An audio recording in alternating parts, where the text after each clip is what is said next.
আসসালামু আলাইকুম। আজকের ক্লাসে সবাইকে স্বাগতম।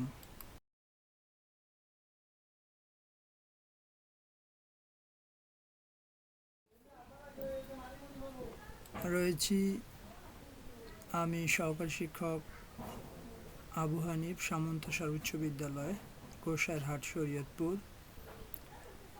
ষষ্ঠ শ্রেণীর ইসলাম ও নৈতিক শিক্ষা বইয়ের প্রথম অধ্যায়ের পাঠ দ্বিতীয় নিয়ে আজকের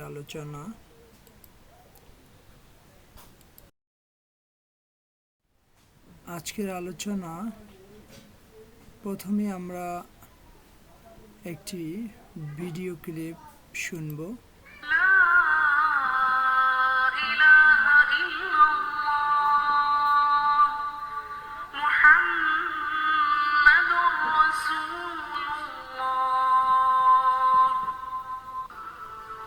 আল্লাহ এক, আর কোনো মাবুদ নেই। হযরত মুহাম্মদ সাল্লাল্লাহু আলাইহি ওয়াসাল্লাম আল্লাহর প্রেরিত রাসূল। শিক্ষার্থী বন্ধুরা, ভিডিওতে তোমরা কোন কালেমার কথা শুনতে পেয়েছ?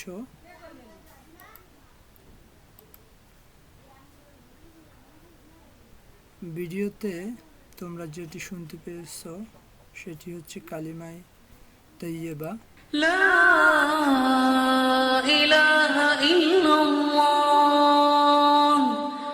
মুহাম্মাদুর রাসূলুল্লাহ। আল্লাহ এক, আর কোনো মাবুদ নেই।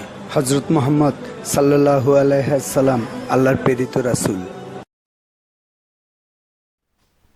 সুতরাং আমাদের আজকের পাঠ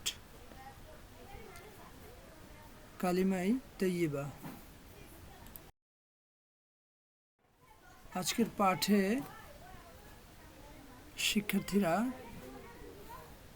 তোমরা শিখতে পারবে কালিমা তাইয়্যিবা এর অর্থ, কালিমা তাইয়্যিবার গুরুত্ব, তাৎপর্য, কালিমা তাইয়্যিবার শিক্ষাসমূহ।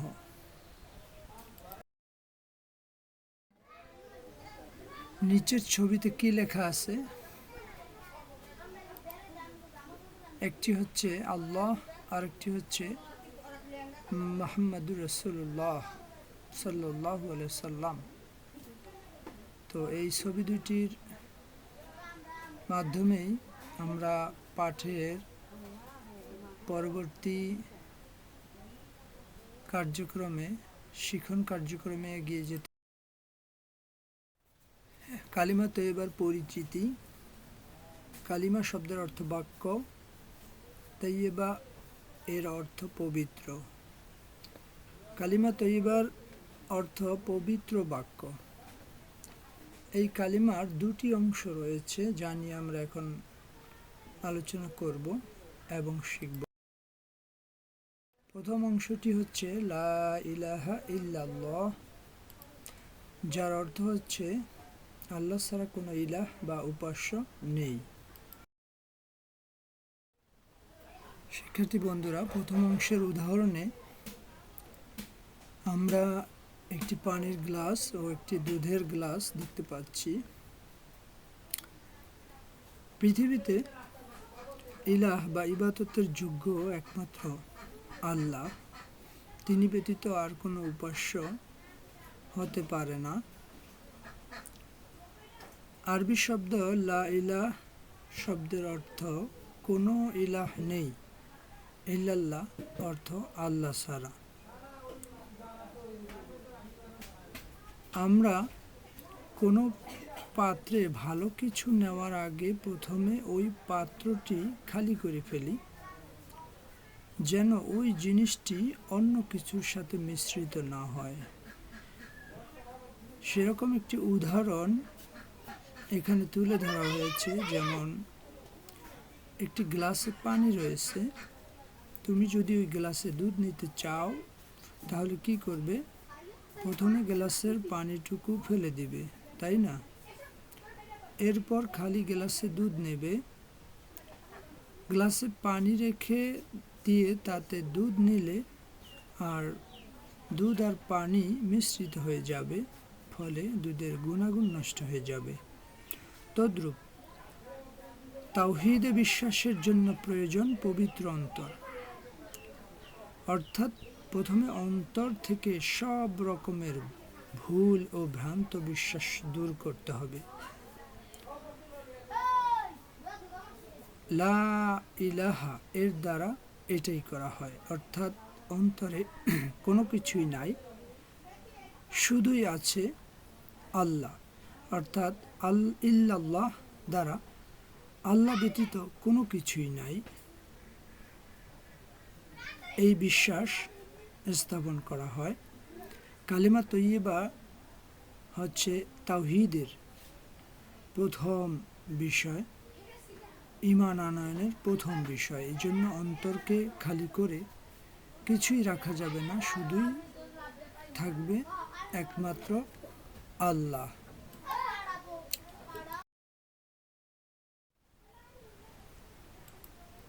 ইসলাম গ্রহণের,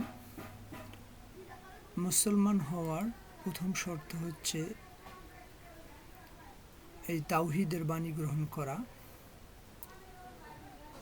যেমন এখানে উদাহরণ হিসেবে আমরা দেখতে পাচ্ছি ফসল রোপণের জন্য চারা উত্তোলন, আরেকটি দেখতে পাচ্ছি চারা রোপণের জন্য জমি উপযোগী করা। এখন আমরা একক কাজ দেখব এবং করব। শিক্ষার্থী বন্ধুরা, কালিমা তৈয়বার প্রথম অংশের ব্যাখ্যা এককভাবে সবাই খাতায় লিখবে।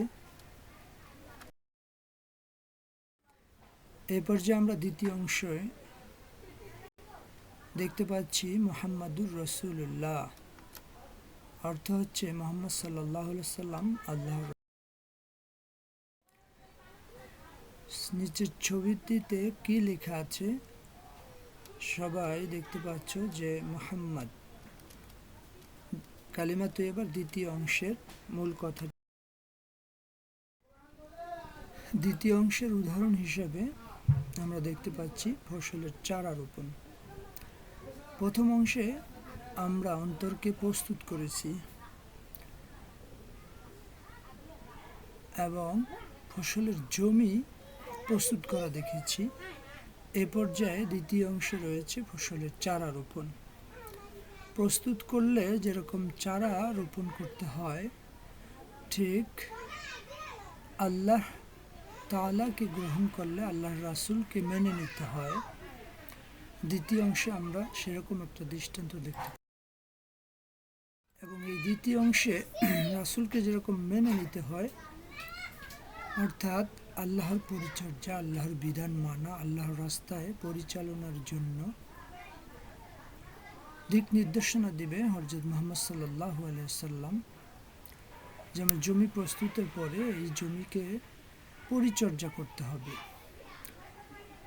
ঠিক আল্লাহকে মানতে হলে আল্লাহর রাসূলের মাধ্যমে আল্লাহর রাসূলের দেখানো বিধান মোতাবেক চলতে হবে, এটাই বাস্তব। শিক্ষার্থীরা, এ পর্যায়ে আমরা তাৎপর্য দেখতে পাচ্ছি। তাৎপর্যে লেখা এই কালিমাটা হচ্ছে তাওহীদ, অর্থাৎ একত্ববাদ, ঈমান ও ইসলামের মূল ভিত্তি। অর্থাৎ কালিমা তৈয়বাটা হচ্ছে মুসলিম হওয়ার জন্য, ঈমান গ্রহণের জন্য এবং ইসলামে প্রবেশের জন্য মূল ভিত্তি, মূল বাক্য, প্রধান বাক্য। এই কালেমা স্বীকার না করলে কেউ ইসলামে প্রবেশ করতে পারে না। আমরা ছবিতে দেখতে পাচ্ছি কালিমা তৈয়বার একটি ফলক। এখন দলীয় কাজ, দলবদ্ধভাবে 5 জনের গ্রুপে অংশ নিয়ে তোমরা এখন কালিমা তৈয়বার তাৎপর্য খাতায় লিখবে এবং আলোচনা। শিক্ষার্থী বন্ধুরা, লা ইলাহা ইল্লাল্লাহ, লা ইলাহা ইল্লাল্লাহ, লা ইলাহা ইল্লাল্লাহ।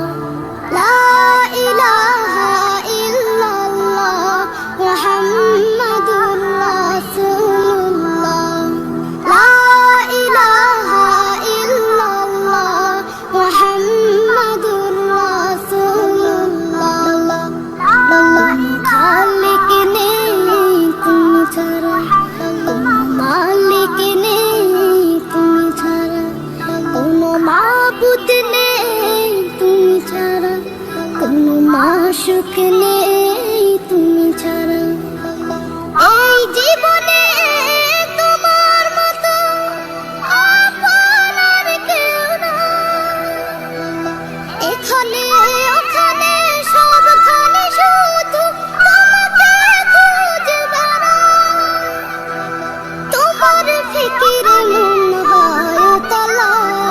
লা ইলাহা ইল্লাল্লাহ, লা ইলাহা ইল্লাল্লাহ, লা ইলাহা ইল্লাল্লাহ, মুহাম্মাদুর রাসূলুল্লাহ, লা ইলাহা ইল্লাল্লাহ, মুহাম্মাদুর রাসূলুল্লাহ। ভাবনার আকাশে শুধু তুমি, বুকের জমিনে শুধু তুমি, হৃদয় গভীরে শুধু তুমি, দু চোখ জুড়ে শুধু তুমি। নেই কোনো ভয় দ্বিধা সংশয়, তুমি আমার রব। জীবনে মরণে তুমি ভরসা, তুমি আমার সব। তোমার জিকির মন হয় উজালা। লা ইলাহা ইল্লাল্লাহ, লা ইলাহা ইল্লাল্লাহ, লা ইলাহা ইল্লাল্লাহ, মুহাম্মাদুর। শিক্ষার্থী বন্ধুরা, মুখে মুখে উত্তর বলতে হবে এই পর্যায়ে। 1 নম্বরে কালিমা তৈয়বার শাব্দিক অর্থ কী? কালিমা তৈয়বার শাব্দিক অর্থ হচ্ছে পবিত্র বাক্য। কালিমা তৈয়বার প্রথম অংশে কি স্বীকৃতি দেওয়া হয়েছে? তাওহীদের, আল্লাহর একত্ববাদের স্বীকৃতি দেওয়া হয়েছে। দ্বিতীয় অংশে রিসালাতের স্বীকৃতি দেওয়া হয়েছে। কালিমা তৈয়বার দ্বারা অমুসলিমরা কি হয়? কালিমা তৈয়বার দ্বারা অমুসলিমরা মুসলিম হয়। ইসলাম গ্রহণ করার জন্য এই কালিমা তৈয়বা প্রথমে গ্রহণ করতে হয় ও স্বীকৃতি দিতে হয়। রাসূল শব্দের অর্থ কী? রাসূল শব্দের অর্থ বার্তাবাহক, অর্থাৎ আল্লাহর বার্তাবাহক। শিক্ষার্থী বন্ধুরা, এ পর্যায়ে বাড়ির কাজ হিসাবে তোমাদের জন্য থাকবে কালিমা তৈয়বার প্রভাব। আমাদের জীবনে কালিমা তৈয়বা কী প্রভাব ফেলতে পারে তার বর্ণনা করে নিয়ে আসবে।